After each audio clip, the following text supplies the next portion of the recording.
Hey everybody, I am in the middle of crying, and it's not it's not as simple as saying I'm sad, and it's okay if I cry while I'm talking. I don't mind. Taking a night walk, as you can see.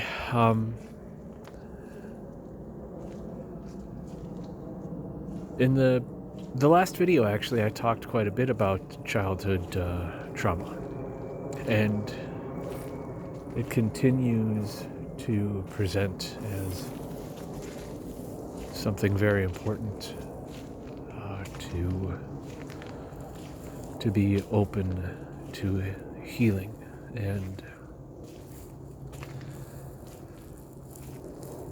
And there's an element of childhood trauma which is a bit cliche, which if you are not struck by or moved by a childhood experience, maybe you find it to be an emotionally flaky, sort of wishy-washy experience. But I'll walk through the graveyard, actually, instead of the forest at the moment, respectfully talking about life. It isn't wishy-washy. It's not flaky. The last video I talked about how enormous an impact an intense experience can have when you are a child. And a lot of that has to do with the simple fact that, it takes a larger percentage of your life experience at that time, and also that you don't have so many other experiences to relate to, kind of measure against. And I had a really, well, it's all relative. To me, I feel like I had a really challenging childhood, but I'll say that I was one of the children, even before school, in the neighborhood that was picked on. There was like 4 or 5 older boys. I was maybe 3 or 4, 2, 3, 4, 5, 6. And all those years, there were boys that were about 6 years older than me, or older than that, 6, 7, 8 years older than me. And I was like their plaything, and they would coax me out to go have fun, and then they would do something like terrible to me, beat me up, tie me up, break my toys, leave me tied up in the rain, blah blah blah. And the whole experience was never healed, and they would why did I keep doing it? Because I was a stupid kid, and because my mom didn't know that they were doing this shit to me, and or I don't know what the deal was, but somehow it was allowed that I would play with these kids, and they were always convincing me like, oh, we'll have fun. And it always started out like, they'd coax me out, clever boys, and my mom would say go play with them, and it would inevitably end in tears for me, and a huge misunderstanding of community, society, neighborhood people. And this then continued into preschool and kindergarten. I mean, I remember kids I didn't know, like, just taking toys away from me, and somehow I had a look or an energy, or I had already been beaten into this mold or accepted it or something, but this target was like painted on my face, on my back, everywhere, and I was just taunted often and really didn't have any good friends. And I realized as an adult, my mom would set up play dates for me. In fact, a classmate of mine once said that we were playmates because our mom set it up, because my mom said I didn't have any friends. I didn't know that. That was news to me, and I was like I was like 20 when I heard that, or older. I was like 25 when I heard that. She was working at a place I was working at. Anyways, whatever impression that gave to me, it was a faulty foundation upon which I built the rest of my personality, understanding, etc. I have a bit of a rock when I walk. I'm sorry for that. The gimbal should come soon. The handheld camera steadying device. But in the past year, well, I should add, just for the conclusion of this story of bullying, at some point in fifth grade, I stood up to the bullies. And I kicked someone in the balls, and the toughest guy.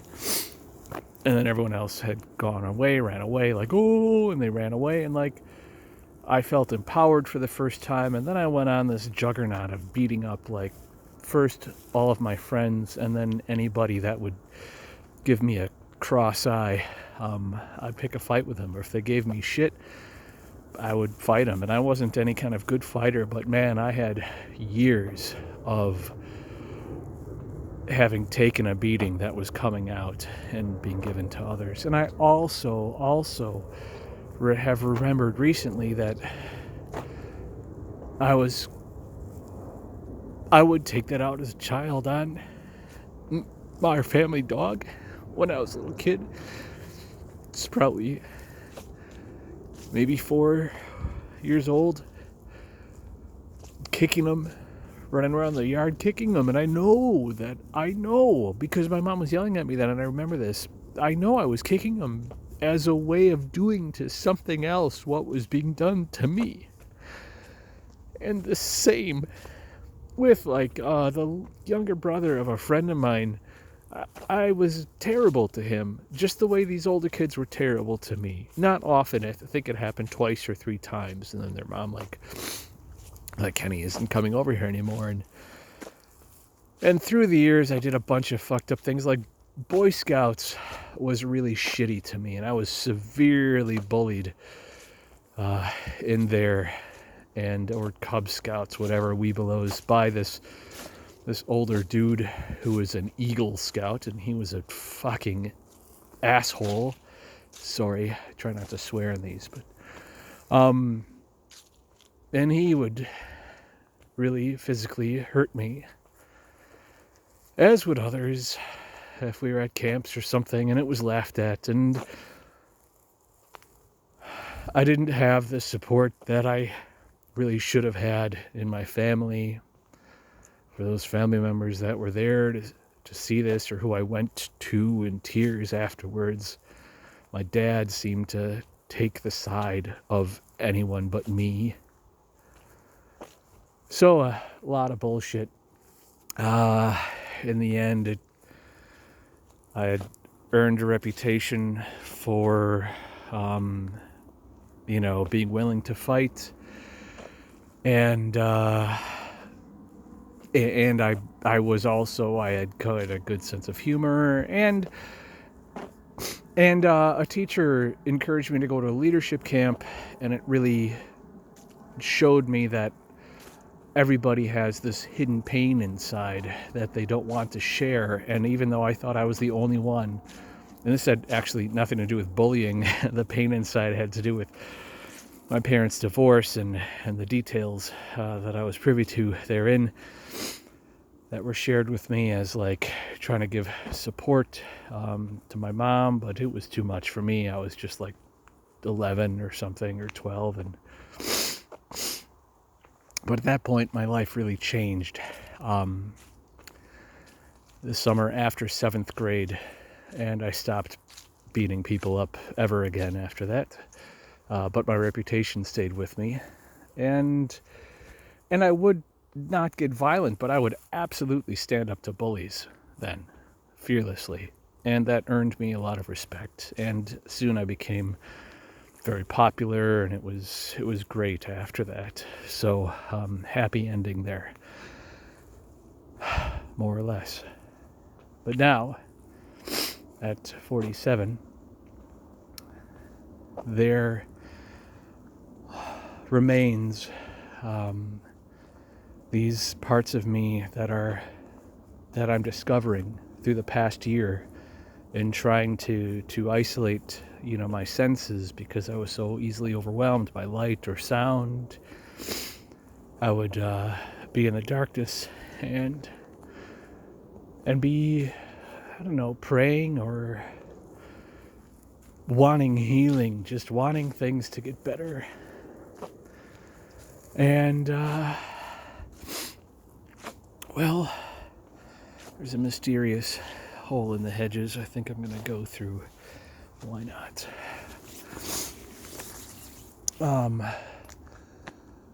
Piles of dirt that you can't see. I'll go out so the video remains somewhat interesting. Anyways,